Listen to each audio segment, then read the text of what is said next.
Bonjour tout le monde, j'espère que vous allez bien. Mon nom, c'est Hugo Dubé. Vous me connaissez, je fais beaucoup d'entrevues.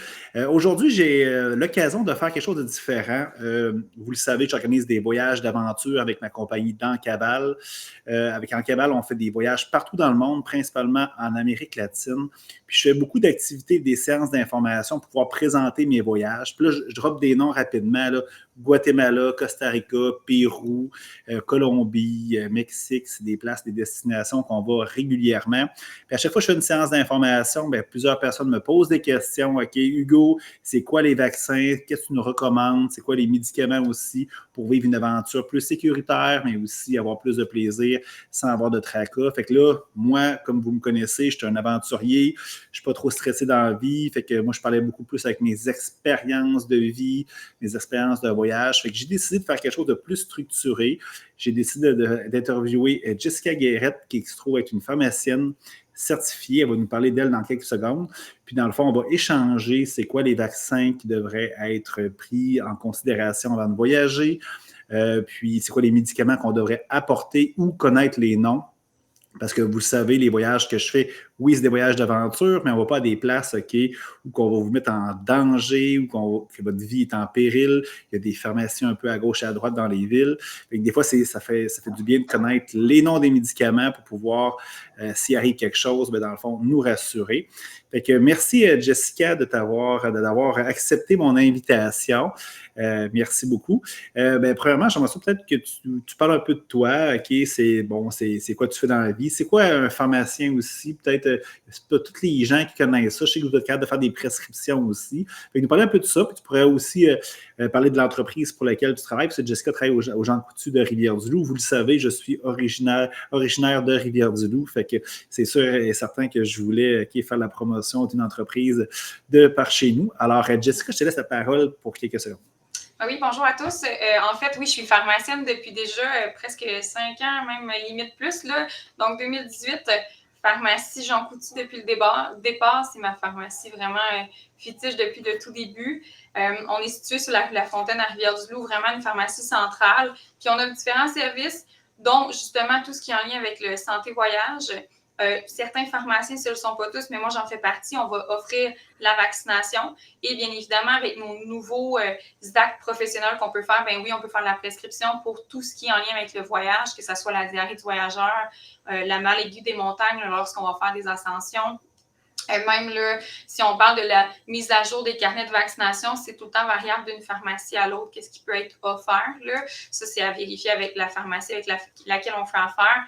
Mais on a quand même ces services-là qui vous aident. Puis, tu sais, des fois, on n'en parle pas nécessairement, mais il ne faut pas oublier aussi la malaria. Fait que c'est toutes des choses qu'on va offrir comme service. Puis, un pharmacien, ben ça ne fait pas juste compter des pilules. En fait, on n'en compte pas de pilules. J'ai vérifié pour être sûr que c'est la bonne chose, mais surtout, on va s'assurer qu'on donne le bon traitement au bon patient, puis pour la bonne raison. Fait que c'est vraiment une question de s'assurer qu'on vous mette en sécurité avec tous les traitements qui vous sont offerts, en fait. En réalité, souvent, on est habitué qu'on va chez le médecin, OK, on reçoit une prescription, peu importe le truc qu'on a. On va voir le pharmacien, OK, on donne ça au petit comptoir, OK, puis on part avec des médicaments. Mais en réalité, on peut aller voir directement, OK, pour un conseil, puis pas juste des produits en prescription, mais aussi pour l'ensemble des médicaments dans la pharmacie. Est-ce que je me trompe? Oui, c'est vraiment vrai. Dans le fond, nous, on va vraiment accueillir les gens là, qui viennent nous voir pour des questions. C'est sûr qu'on n'est pas comme des médecins. Là. On n'attendra pas 1 heure dans la salle d'attente, mais il y a quand même des délais en fonction de notre travail derrière le comptoir qui... On a l'air d'une gang de petits rats de laboratoire, en fait, qui travaillent fort, là, mais c'est de permettre d'offrir, en fait, une sécurité aux patients, mais on va répondre à leurs questions, puis c'est que ça soit, en fait, peu importe le conseil du petit bobo, au fait qu'on ne tolère pas bien un médicament, souvent, on va être capable d'avoir, pas un contrôle, mais un conseil là-dessus, pouvoir ajuster la médication ou offrir quelque chose pour aider à soulager, puis quand on est aux limites de nos connaissances ou nos compétences, bien, on va référer, bien évidemment, selon le besoin.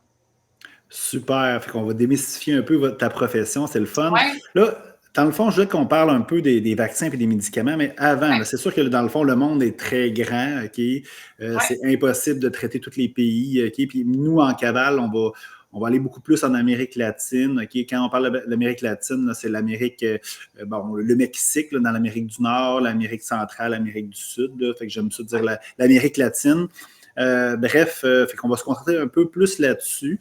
J'aimerais qu'on parle un petit peu plus des vaccins. C'est peut-être un petit peu plus compliqué, peut-être. D'un, il faut les connaître. Il y a une action de prendre sûrement un rendez-vous, injecter probablement un truc à l'intérieur de nous.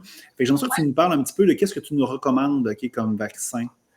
Bien, déjà, à la base, avant même de commencer à parler de vaccins, quand on considère qu'on organise un voyage dans le genre que vous allez faire, ce qu'il faut considérer, c'est de ne pas être dernière minute. Si tu arrives à la pharmacie, samedi matin, tu pars samedi soir, il y a des chances qu'on ne puisse pas t'offrir tout ce qu'on voudrait t'offrir, mais que tu n'as pas le temps nécessairement d'y réfléchir non plus. Maintenant, en termes de vaccins, c'est sûr que la plupart des endroits hépatite B qu'on va recommander, qui est en fait des maladies qu'on pourrait attraper par tout ce qui est un petit peu piquant ou en contact avec des fluides corporels, mais ça, c'est des vaccins qu'on a généralement dans notre carnet de vaccination standard, dans nos vaccins qu'on a depuis qu'on est tout petit, au même principe que si on parle de tétanos, coqueluche et ainsi de suite. Fait que ça, c'est quand même, ça ne vaut pas la peine d'en parler nécessairement plus, mais quelque chose qui sont à mettre à jour. Sinon, l'hépatite A, qui est aussi quand même une base qui peut s'attraper en fait par la consommation d'eau contaminée. Donc ça, bien évidemment, l'hépatite A, c'est un vaccin qui va être recommandé et ça, peu importe où est-ce qu'on va aller. Puis c'est drôle parce que j'ai quand même sorti mes petites formations, mais tu sais, je ne veux pas être dramatique, mais on les a ici, les endroits où est-ce que c'est plus à risque d'hépatite. Puis tu sais, l'Amérique du Sud est là, fait qu'on a quand même un risque associé à ça. Là, je vois, c'est bleu. C'est bleu. Bleu, ça risque. Ce que j'allais dire, c'est que le bleu foncé, le rouge, c'est vraiment le risque plus élevé. Le vert, bien évidemment, on est... c'est par chez nous, le risque est plus faible, mais on est quand même, plus qu'on est foncé dans le bleu, plus que le risque est élevé, fait que c'est plus de 50 Fait que, tu sais, juste une petite question. Il y a l'hépatite B qui, dans le fond, si je comprends bien, ça, c'est dans le fond, c'est dans nos habitudes de vaccination. Okay? Puis ça, dans le fond, normalement, à qui on devrait être vacciné si on suit nos vaccins. Ça, c'est des genres de vaccins comme le tétanos, probablement aussi. Ou y a-t-il d'autres vaccins comme ça qui sont comme normaux au Québec? Exemple, à l'école, okay, qu'on reçoit ça un petit peu d'office. Il y a le tétanos, l'hépatite B. Y a-t-il d'autres choses? Il y a la coqueluche, le rougeole, tous ces vaccins-là sont de base, même des fois les méningocoques, on va en avoir pour certains. Fait c'est sûr que ça, on n'en parlera pas beaucoup parce que pas vraiment, on n'en parle pas dans le quotidien. C'est sûr que là, on pourrait parler de grippe, de COVID, de tout ce qui va avec les infections virales, mais je pense pas que c'est nécessaire tant que ça. Ça, c'est quand même un libre choix, mais les vaccins de carnet de vaccination, tétanos, rougeole, rubéole et ainsi de suite, on les a tous. Là. Si je me trompe, le tétanos, okay, entre autres, là, okay, c'est 10 ans, je crois, hein, qui est recommandé de renouveler ça. Est-ce que je me trompe? C'est à peu près, là, honnêtement, là, le tétanos, c'est tellement particulier que est-ce que tu me parles quand je change de fenêtre comme ça? Non, ça va super bien, il n'y a rien. Parce qu'il y a des recommandations là, avec le vaccin. Nous, on fait affaire en fait avec le PIC, là, qui est vraiment nos recommandations de base de carnet. Là, je n'ai pas pris le temps de vérifier ça en détail, mais oui, généralement, c'est 10 ans ou quand on a vraiment un contact avec quelque chose qui pourrait nous donner le tétanos, mais par cœur, j'essaie de le trouver rapido, presto, les recommandations passées. Intervalle depuis ces 10 ans. Sinon, les doses de rappel, ça dépend vraiment si on a eu la primo-vaccination, qui est la vaccination complète qui est recommandée par le PIC. Il y a des recommandations particulières, mais effectivement, c'est un intervalle minimal de 10 ans. Parce que, tu sais, moi, c'est sûr que j'ai eu l'occasion d'aller à l'hôpital récemment, pour rien de majeur. Puis, tu sais, là, c'est là que le docteur, le médecin me dit, ben là, ton tétanos, c'est pas à jour, OK. Puis là, ben, OK, ben fais-le, tu sais, genre, j'étais rendu là de toute façon. Puis, qu'est-ce que je voulais dire, c'est, mais normalement, là, moi, il est arrivé quelque chose, j'allais à l'hôpital, mais normalement, qu'est-ce qu'on devrait faire, quand, à chaque X fréquence, c'est quand on va voir notre médecin de famille ou y a-t-il une procédure? Parce que je me pose la question, je présume que d'autres personnes doivent se poser la question. Oui, pour ce qui est du tétanos, là, les recommandations, c'est parce que c'est sûr que ce qui est le défaut, c'est que la vaccination avant n'était pas la même. Les calendriers se sont mis à jour, fait que les jeunes adultes vont souvent avoir une vaccination plus à jour que malheureusement les personnes un petit peu plus âgées. OK? Et là, par la suite, nous, ça dépend vraiment de combien de doses qu'on a reçues en prévention et si c'est en traitement ou qu'est-ce qu'on a comme plaie ou qu'est-ce qui est c'est quand qu'on a reçu notre dernière dose et autres. Fait que la recommandation, là, faudrait que j'aille le moyen de trouver de changer mon écran pour qu'on puisse voir le tableau que j'ai devant moi, là. Mais c'est tellement variable, nos recommandations, mais c'est pas quelque chose qu'on va faire d'emblée. On va pas voir nos patients.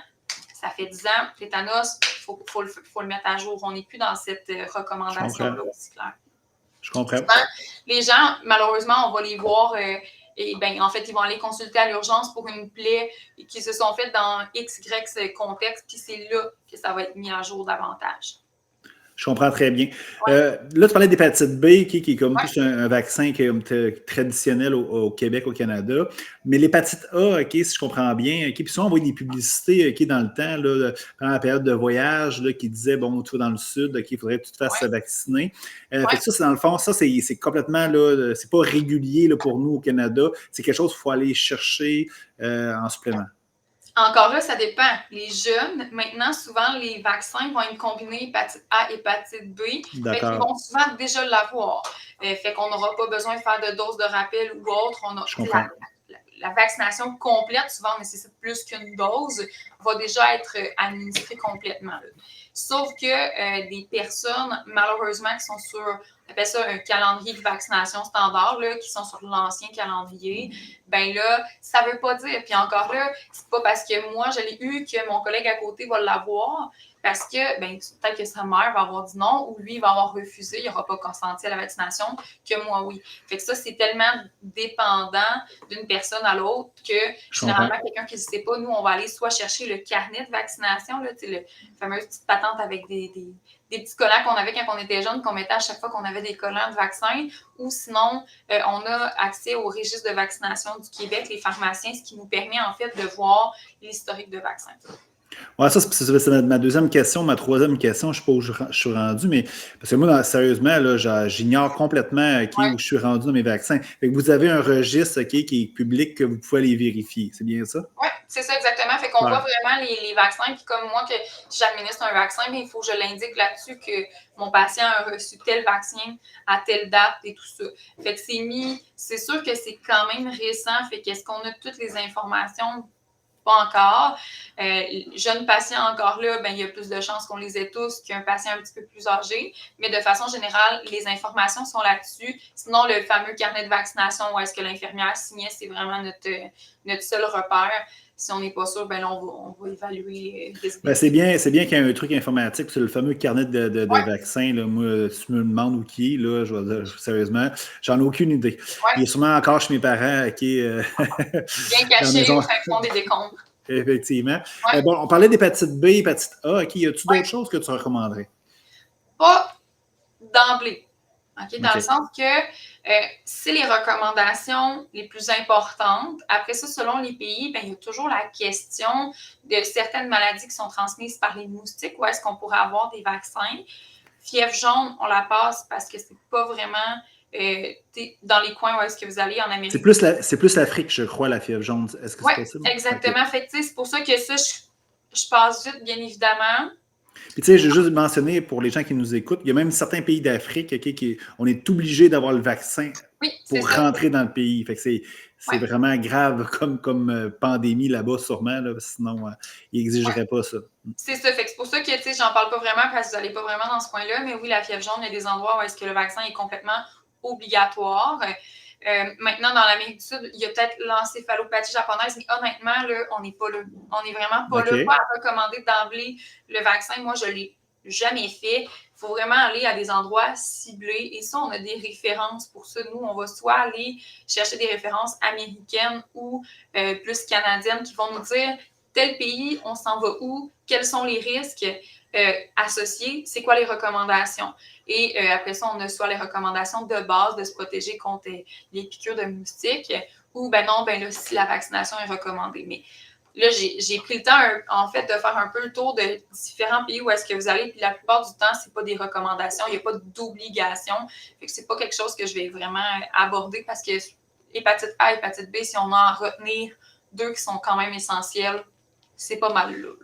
Fait que, tu sais, ça, je résume pour les vaccins, OK, pour l'Amérique latine. Il faut être à jour dans nos vaccins, OK, qui sont plus traditionnels au Ouais, Canada, OK.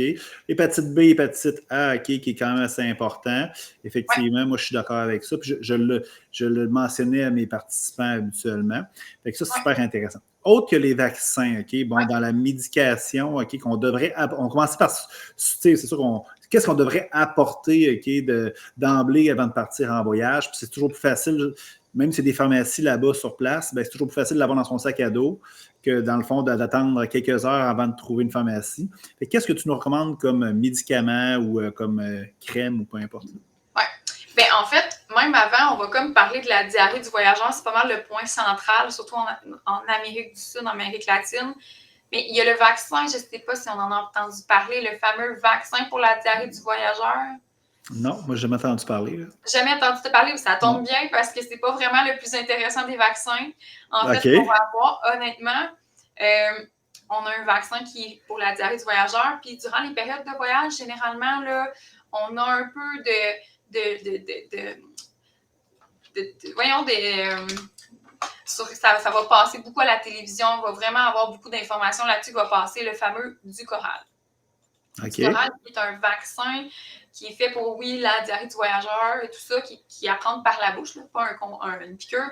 Mais ça, je veux juste rappeler aux gens que on a beau la voir à la télévision, cette annonce-là, mais c'est pas recommandé pour tout le monde. Okay? C'est pas un essentiel à avoir quand on part en voyage, à moins qu'on aurait vraiment une condition particulière, qu'on est très malade, que pour nous, si on attrape la diarrhée, il y a vraiment beaucoup plus de risques que si toi puis moi, on l'a. Là, on parle-tu de la fameuse tourista, là, que ça, on. Bon, OK. Ouais, Avant le de nom parler. plus scientifique, c'est la diarrhée du voyageur. Ouais.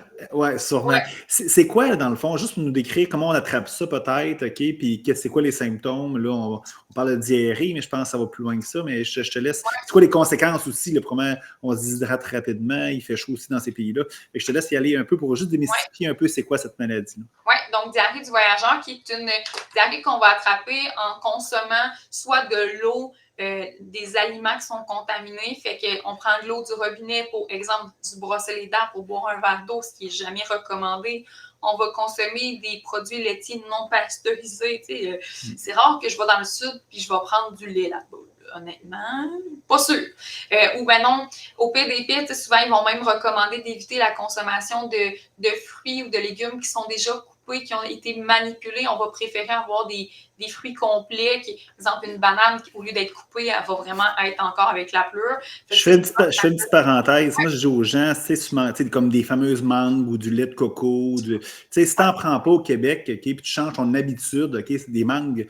Souvent, les gens mangent ça, puis souvent, ils ont de la misère à le digérer. Je ne dis pas qu'ils ont la diarrhée du voyageur, mais si tu n'en manges pas, OK, au Québec, puis tu changes ton habitude alimentaire, c'est là souvent aussi qu'il peut y avoir d'autres choses, des problèmes aussi, sans aller dans l'extrême.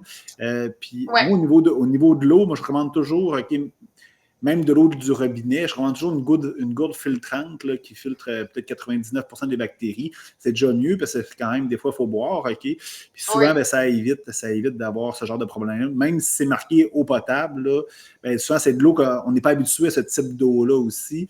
Fait que, tu sais, c'est des changements d'habitude aussi qui posent problème. Et je propose toujours une gourde qui filtre. Au moins, on s'assure qu'on réduit les risques. Là. Mais je te poursuis. Je te laisse poursuivre.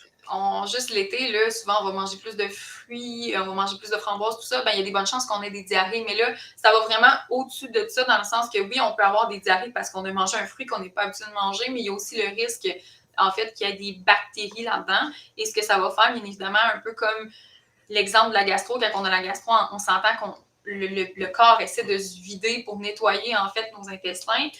Là, je donne vraiment l'image pure, mais une diarrhée du voyageur, ça ressemble à ça. C'est qu'on va contracter une bactérie dans notre système digestif qui va entraîner des diarrhées qui sont variables, qui peuvent être des symptômes légers, donc des diarrhées qui ne nuisent pas nécessairement à nos habitudes, à notre qualité. Là, on est capable de continuer de faire nos exercices, ça va bien, mais ça peut aller de plus en plus grave. Donc, une diarrhée avec beaucoup de sang ou avec de la fièvre ou OK. beaucoup de diarrhée dans la journée. C'est quelqu'un qui n'est pas capable de sortir de sa chambre parce qu'il y a tellement de sel liquide que, bien évidemment, ben, le risque qui est associé à ça, c'est souvent associé à la déshydratation. Fait qu'une déshydratation, d'un, ça peut être grave, oui, mais pour quelqu'un qui prend plus de médicaments ou qui a des comorbidités, qui a d'autres maladies associées, ben ça a des impacts au niveau de notre santé, ça c'est sûr et certain. Fait que si je comprends bien, est-ce qu'on peut prévenir ça avec le fameux vaccin qui est liquide, mais c'est pas pour tout le monde? C'est ça, parce que ça vient toucher seulement une bactérie qui cause la diarrhée du voyageur, alors qu'on en a plusieurs. Fait que c'est très, très ciblé, mais pour des personnes qui sont très à risque, il y a peut-être un petit bienfait qui est plus là. Pour quelqu'un en santé, en temps normal, le risque est beaucoup plus léger. C'est sûr que si on s'en va un peu en voyage sac à dos, ben, ça sera à re-questionner. Mais ce n'est pas une obligation, considérant qu'on a des recommandations, puis il y a des traitements à apporter, qu'on n'a pas besoin de remplir notre sac à dos avec ça, qui vont prendre peu de place, puis ils vont être là, puis on va pouvoir... Parle-nous-en, ça nous arrive, là, qu'est-ce qu'on fait? Oui, bon, ben, premièrement, c'est sûr que on va essayer de l'éviter. On va faire attention à ce qu'on mange, mais si ça nous arrive parce qu'il n'y a personne qui est à l'abri, ce qui est important, c'est de s'assurer de se réhydrater. Donc, s'hydrater juste avec de l'eau, là, c'est pas ça. Ça marche pas. Il faut des électrolytes à l'intérieur. Il existe des solutions de réhydratation. Et là, on est C'est-tu un peu comme, excuse-moi de te couper, comme un peu du Gatorade ou des trucs comme ça? Gatorade qui est un petit peu trop sucré puis pas assez riche en électrolytes, mais pourrait faire la job si on n'a rien d'autre. Okay. Mais on va plus aller chercher, souvent on le voit pour les enfants, le pédialyte ou l'hydralyte ou des choses comme ça. On en voit dans ces pays-là, souvent dans les pharmacies, on les voit, là, c'est disponible. Là. C'est ça, fait que c'est des choses qui sont disponibles en tablette. Fait qu'on n'a pas besoin nécessairement de partir avec 3 boîtes au complet. Là. D'un, on n'en aura pas besoin pour plusieurs jours si on veut ça, là, généralement. Exact. Puis, si on veut vraiment en avoir, ben, il existe des petits sachets, fait que tu emmènes la moitié de la boîte, un petit sachet. Puis maintenant, on en a, c'est plate, j'aurais dû aller les chercher, là, mais c'est vraiment un tube qui est à peu près gros comme ça. Il est fait en longueur, puis c'est des pastilles. Fait qu'on en prend la quantité qui est recommandée, on dilue ça dans de l'eau et on va boire ça, en fait, selon les sels liquides pour se permettre une réhydratation. Fait que ça se transporte bien, c'est petit, on dilue ça seulement là-bas, il n'y a pas question de pédialyte qu'on apporte qu'on a comme chez les enfants, qui est déjà en jus préfet. Je trouve ça intéressant d'avoir ça en genre de petit comprimé qui se dissout dans l'eau parce que moi, j'ai besoin d'apporter un peu de trucs là, des fois. Pas pour l'instant pour moi, ça m'est jamais arrivé. J'ai vu de personnes qui ont eu la diarrhée du voyageur d'ailleurs. Des fois, genre des gens, quand on fait des randonnées, des gens qui sont peut-être déshydratés, par exemple. J'ai déjà eu quelques cas parce que c'est sûr quand on fait une belle randonnée, il fait chaud, 35 degrés et plus. Souvent, c'est ça, des fois, ça arrive. Puis même moi, là, ça arrive des fois. On fait des fois, ça ne paraît pas dans une belle randonnée, genre des fois on perd 6000 calories, 7000 calories, avec ma montre qui me donne la perte de calories. Des fois, ça prend un certain temps avec de l'eau à récupérer, puis tu te sens un peu plus faible, tout ça, mais okay. Fait que je te laisse poursuivre avec la diarrhée du voyageur. Il faut bien se déshydrater avec des électrolytes. Fait que ça, c'est la base qui est en fait quand même mortelle des communs. On serait ici ou là-bas, ça serait la même chose. Après ça, il y a souvent la première recommandation des symptômes légers, c'est l'Imodium qui est recommandé. Fait que là, je donne le nom commercial beaucoup plus facile, là, mais on pourrait en trouver probablement sous le nom de l'opéramide dans les autres pays. L'opéramide? Oui. Parfait. Donc, Imodium, l'opéramide, qui est la même chose, qui est en fait un médicament contre les diarrhées tout simplement de base. Fait que ça, c'est notre choix pour les symptômes plus légers qui ne nous incommodent pas trop. Et quand on a vraiment des symptômes forts, bien souvent, il y a des gens, quand ils vont venir nous voir, ils vont demander je veux le Cipro pour le voyage. Bon. Ah, on entend ça, hein? C'est souvent le Cipro qu'on va entendre. Maintenant, c'est sûr qu'on recommande moins le Cipro parce qu'il y a plus de risques de résistance avec les bactéries qui se promènent, encore plus dans le coin de l'Asie, mais quand même, on le voit. Fait qu'on va beaucoup recommander l'azithromycine qui s'appelle. Donc, c'est un antibiotique qu'on va devoir prendre. Et l'avantage, c'est qu'il n'y a pas ça ne rend pas la peau plus sensible au soleil, contrairement au Cipro. Fait que, généralement, on s'en va pas mal dans une place il va faire chaud, il va faire beau. Ça ne tente pas en plus de devenir couleur homard juste parce qu'on a pris un antibiotique. Puis là, c'est dans le fond, cet antibiotique-là, c'est sur prescription, ça? Ou Oui. C'est des produits qui sont sous prescription. Je ne sais pas dans les autres pays où comment ça se trouve, si c'est en tablette ou autre, mais c'est sûr que question de sécurité, moi, personnellement, je recommande plus de partir avec. Tu es sûr que tu l'as, puis que si tu prends d'autres médicaments, mais ça n'interagit pas nécessairement avec tes choses. Fait qu'on analyse comme il faut avant de te laisser partir. Puis, c'est un antibiotique qui est à prendre, tout dépendant lequel on va chercher, mais à la base, on recommande vraiment plus l'azithromycine. C'est 1 à 3 jours. Fait qu'on n'est pas obligé de faire le traitement antibiotique au complet. Là. Si ça va bien, après 1 jour de traitement, ben, dossier clos, on l'arrange. Super. Fait que Je ça, c'est comprends. intéressant aussi. C'est vraiment un traitement au cas où, mais au moins, on l'a, puis y a pas, on reste pas pris dans notre chambre parce que Puis ça se conserve-tu bien, par exemple, mettons, dans un sac à dos, par exemple, ou une fois que c'est ouvert, il faut le jeter après, ou... ben, en général, une fois qu'on sert quelque chose sorti de la pharmacie, c'est 1 an à la conservation. C'est sûr que si OK. c'est gardé très, très à l'humidité, ben, la stabilité à long terme est peut-être moins bonne parce qu'on ne peut pas garantir. Mais pour un voyage, mettons, on part 7 jours, on l'a dans notre sac à dos, ben, il va être bon pareil. Là. Je comprends. Je comprends. À moins Fait qu'il que, tu tombe sais, dans l'eau. Là. fait que si par exemple on veut avoir ce genre de médicament-là, il faut Ouais, aller avant au Québec, puis on parle un peu de. ouais. Puis c'est facile à être prescrit par un pharmacien, je comprends bien. Oui, honnêtement, quelqu'un qui se prend d'avance, là, qui n'est pas dernière minute, même à la dernière minute, là, on est capable de le faire. C'est juste qu'au moins, on prend le temps de mieux analyser le dossier quand on a du temps devant nous. Mais ça se fait, puis les pharmaciens sont tous capables de le faire. Super. Y a-t-il d'autres choses que tu nous conseilles pour cette maladie-là? Pour la diarrhée du voyageur, pas vraiment. Honnêtement, une fois qu'on a de l'Imodium, qu'on a un petit peu d'Imodium, une solution de réhydratation, puis un antibiotique pour la diarrhée du voyageur, notre trousse est faite pour cette partie-là. Super. Juste pour rassurer les gens, OK, ben, je veux dire, il y a des gens qui vont écouter ça aussi, qui n'iront pas dans mes voyages aussi, là. Mais Oui, dans oui. mes voyages à moi, OK, c'est sûr que certains que on essaie d'aller dans des restaurants OK, qui sont potables, là, qui ne sont pas nécessairement là, qui ne sont pas douteux, OK, puis on essaie de. Ouais, Je prescris, je prescris pas, mais je veux dire, je recommande une gourde OK, filtrante. Fait que moi, ça ne m'est ouais. jamais arrivé que des gens qui ont eu de la diarrhée ou même des maux de cœur, des choses comme ça. On n'est pas à l'abri non plus de ça quand même. Fait que quand même, c'est important quand même de prendre les recommandations. Puis après ça, ben, je vais prendre notre bon jugement par rapport à ça. Je présume qu'il y a des gens qui sont plus sensibles aussi à des gens qui ont plus des problèmes de digestion ou sont plus sensibles au mal de ventre, probablement que dans le fond sont plus propices à avoir ça peut-être ou qu'est-ce que tu en Ben, penses? c'est sûr qu'il y a des facteurs qu'on dit de risque. Il y a des gens qui sont plus à risque que d'autres. C'est sûr qu'il y a aussi des gens pour qui c'est rare qu'on ne va pas le prescrire, là, honnêtement, mais il y a des gens qui ont des conditions particulières qu'on va peut-être rediscuter avec le médecin avant de prescrire quoi que ce soit ou référer en clinique plus spécialisée. Mais de façon générale, il y a un risque plus présent chez certains patients en fonction de leurs antécédents médicaux ou autres. Eux, d'habitude, ça les sécurise de partir avec ça, mais la plupart des gens finissent qu'effectivement, ils l'ont encore, puis ils nous demandent au prochain voyage qui est encore bon. Là. Exact, super. Autre chose comme médicament que tu nous conseilles? Ben là, c'est sûr que ça dépend parce qu'il faut parler du risque pour tout ce qui est piqûre associée aux moustiques. Il ne faut pas passer à côté. Malaria, qu'on a quand même, qu'on entend parler, mais ce n'est pas tous les endroits qui sont à risque. Fait que ça, c'est des choses qui peuvent être discutées avec un professionnel de la santé qui est variable le risque en fonction d'où est-ce que vous allez. Fait que c'est sûr que c'est pas défini. C'est sûr, il faut que tu partes avec ça, c'est une obligation.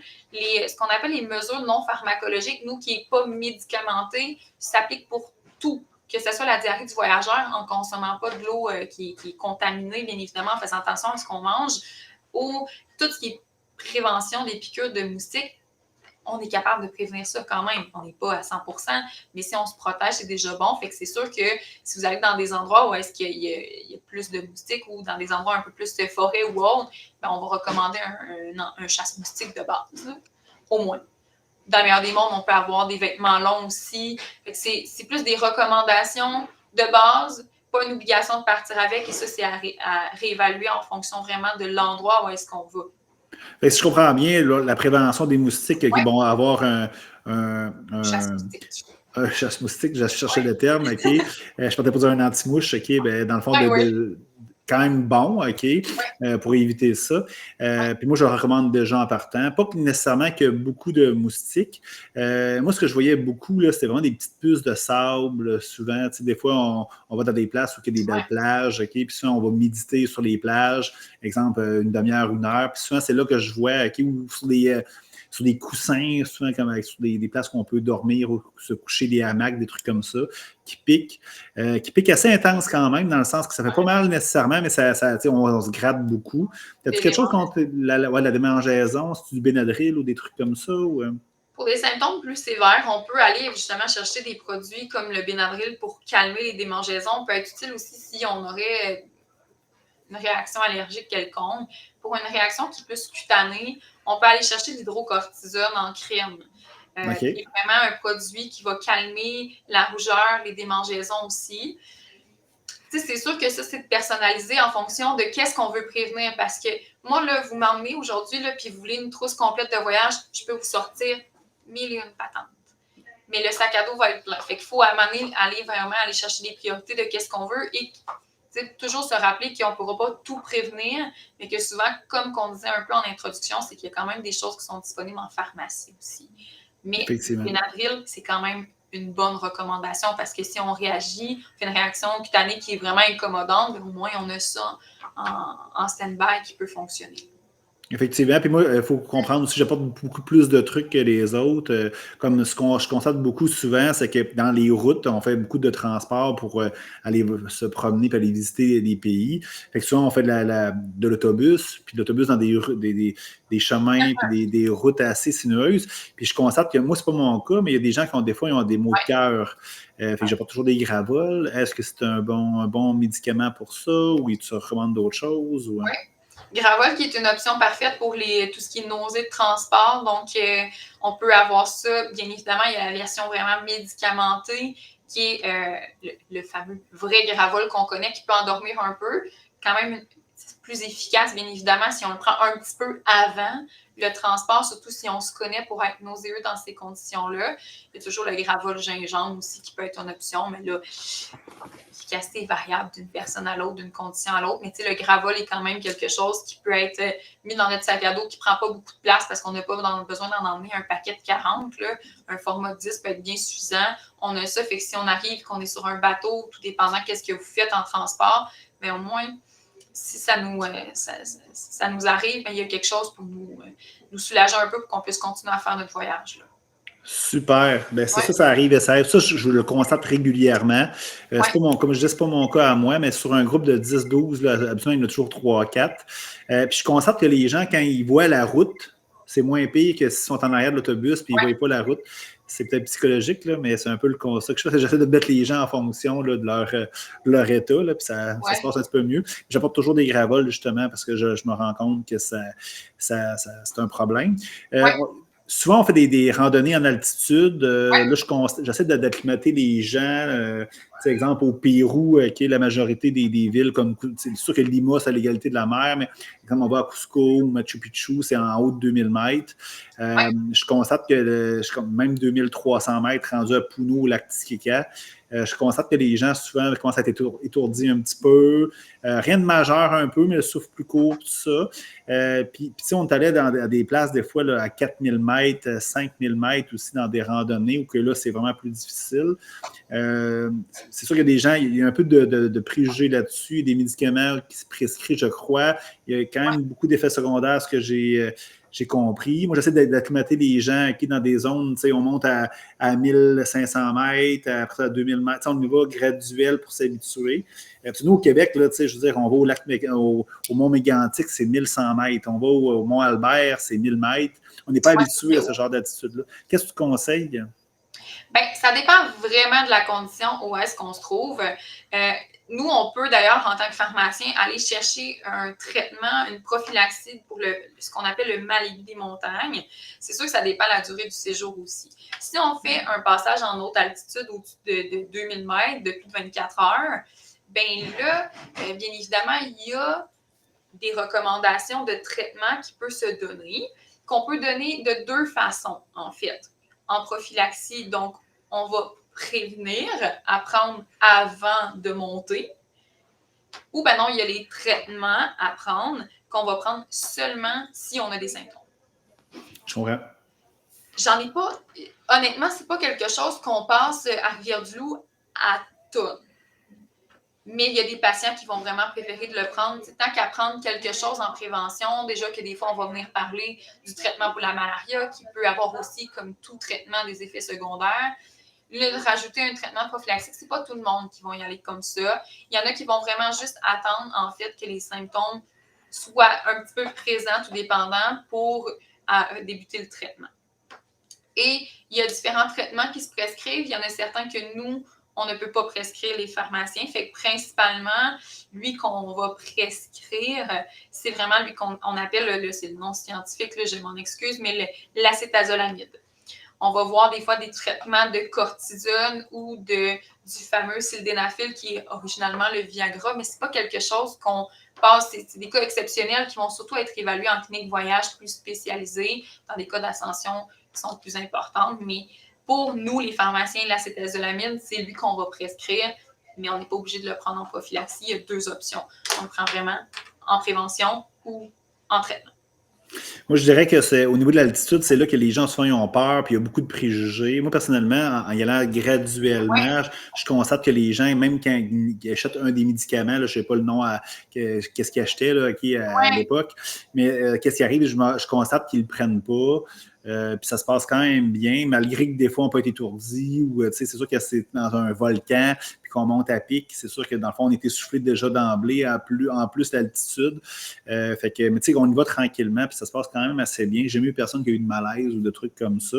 Mais souvent les gens ont peur à cause de ça et je vois vraiment que tu sais, ça, tu pourrais me répondre un peu à ça aussi. Où, je constate que, tu sais, en termes de médicaments puis de vaccins, on a toujours un beau-frère, quelqu'un qui ne connaît pas le sujet, qui nous conseille des affaires à gauche, qui nous fait peur, puis nous conseille des choses un peu tout croche, tu sais. Puis je pense que c'est bien aussi d'aller voir un spécialiste comme toi ou comme un autre pharmacien ou un médecin.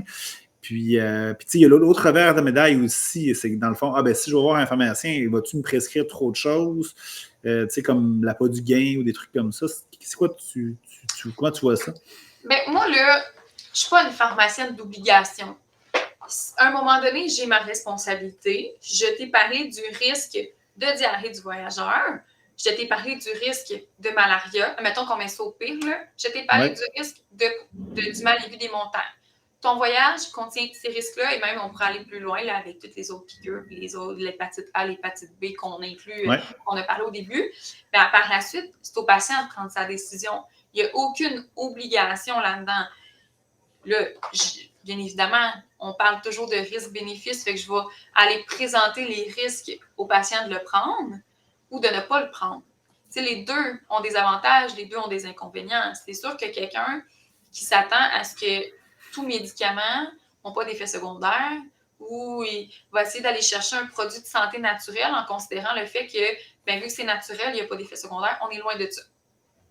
Donc, moi, une fois que j'ai présenté à la personne les options que moi, je peux prescrire, ou qu'est-ce que je lui propose, après ça, c'est à toi de décider avec quoi tu veux partir. Fait que moi, si je documente le dossier, c'est sûr que moi, j'ai une responsabilité professionnelle, mais je vais l'écrire patient, avons discuté du risque, préfère ne pas prendre le traitement ou préfère le prendre. Fait que ça, c'est vraiment, je pense que chaque personne a sa décision à prendre. C'est vraiment variable en fonction de la personne qui est devant nous, mais je ne vais jamais rien obliger. Le patient, il peut toujours arriver à la caisse et il a le libre choix de dire non, je ne le prends pas. Là. Ben, super, ça, je trouve ça. C'est une discussion qui est ouverte. Super. Y a-t-il d'autres choses? C'est sûr que, tu sais, moi, je conseille toujours d'avoir une petite trousse de premiers soins, comme plaster, tu sais, des petites crèmes, genre, style polysporin, là, je sais pas trop quoi, là, pour pouvoir, tu sais, serrer quelque chose, un bandage. Ils disent des petites trousses probablement que vous avez en pharmacie, d'ailleurs, là, qu'on peut apporter sans trop prendre de place. Y a-t-il d'autres choses que tu pourrais recommander qui peut-être un peu plus basique, là, des aspirines, des Advil, peut-être, ou mal maux de tête? Le classique pour les douleurs, Tylenol, Advil, si l'Advil, on a le droit d'en prendre, c'est quand même de base. Mais il faut se rappeler qu'il y a du Tylenol, là, qui est de l'acétaminophène, du paracétamol. En France, il y en a partout. Là. Exact. Il faut juste se rappeler ça, c'est qu'il y a des traitements de base comme ça, il y en a à peu près partout. Puis si vous me dites qu'au Mexique, c'est sous ordonnance qu'on ne peut pas en avoir ces tablettes, il y a un sacré problème parce qu'il y a des médicaments qui sont faciles d'accès là-bas. Effectivement, c'est dans les pays d'Amérique latine, habituellement, ce qu'on est prêt d'avoir là-bas sont très disponibles facilement. C'est assez lousse. Puis c'est pas le Tylenol, c'est rarement un médicament qui va être dangereux à prendre, peu importe les médicaments qu'on prend ou notre condition médicale. C'est sûr qu'un médicament sous prescription, comme pour la diarrhée du voyageur, c'est le fun d'avoir un conseil d'un pharmacien qu'on comprend ce qu'il dit et qui comprend ce qu'on dit aussi. Fait que ça, c'est pour partir avec, mais des choses plus de base, même Benadryl, Tylenol, Advil, c'est des choses qui vont se trouver là-bas, qu'on pourrait emmener dans un petit flacon bien identifié, bien évidemment. T'sais, on n'emmène pas ça dans un emballage de gomme, là. Fait qu'il faut juste bien l'identifier, là. Ouais, pour les douanes aussi, parce que souvent, ça peut être douteux aussi si on apporte genre, je sais pas, une pharmacie complète dans notre sac à dos. Là. Fait que malgré que j'ai jamais eu de problème là-dessus nécessairement. Tu sais, si je recommande un petit peu, c'est que dans le fond, ben, tu sais, peut-être, OK, si on a une condition de famille, une condition de santé un peu particulière, ben, tu sais, consulter un pharmacien d'office pour parler de notre condition. Il va y Oui, avoir des recommandations personnalisées, OK, selon notre état. Pour les exact. gens qui ont une santé un peu plus, mettons, normale, bon, l'hépatite peut être à jour dans les vaccins au Québec, au Canada, ben, c'est une bonne pratique. Bon, Gravol, je pense nécessaire. Des petits trucs pour s'hydrater en électrolyte sous forme de pastilles, je pense que ça pourrait Oui, être super intéressant. exactement. Bon, l'antimouche, contre les piqûres, ça c'est pratique. Benadryl peut-être un peu intéressant, peut-être Imodium aussi, qui pourrait être quelque chose qui peuvent nous protéger en cas de pépin. Puis avec ça, dans le fond, ça fait pas mal le tour de qu'est-ce que tu nous conseilles là, pour un pays d'Amérique latine, avec le peu de temps qu'on avait. Je présume que tu pourrais nous en parler pendant 2 heures là, facilement si on échangeait. Puis si on parlerait de d'autres pays aussi. C'est-tu un peu ma compréhension de la chose? Oui, puis le restant des produits, des produits qui seraient recommandés, la diarrhée du voyageur, ça, le fameux Cipro-Azitro, Ouais. d'emblée. Après ça, tout ce qui est maladie des montagnes. Je ne veux pas m'attarder en détail parce que c'est tellement variable d'un endroit à l'autre. Même chose pour malaria, c'est des choses que je crois qui nécessitent une consultation avec le pharmacien. Puis Exact. par la suite, c'est à la personne de prendre sa propre décision. Mais si tu ne Effectivement. prends pas le produit, c'est en fonction des risques et des bénéfices que tu vois de ton côté pour toi. Fait que c'est vraiment la recommandation de base. Ça devrait rentrer dans un petit sac. Là, pas besoin d'avoir un gros sac à dos pour tout ça. Effectivement. Puis je présume, mettons, il se passe quelque chose là-bas, OK, ben c'est sûr que, tu sais, à cette heure, les communications sont impeccables pratiquement partout, là, OK? Est-ce qu'on peut vous appeler à distance? Probablement qu'on peut appeler à notre pharmacie ou qu'on est client, puis ils vont nous conseiller, ou du moins nous donner le bon nom du médicament, parce que là-bas, souvent, c'est des marques différentes. Ouais. Fait que ça, ce service-là, il est offert aussi, je présume aussi.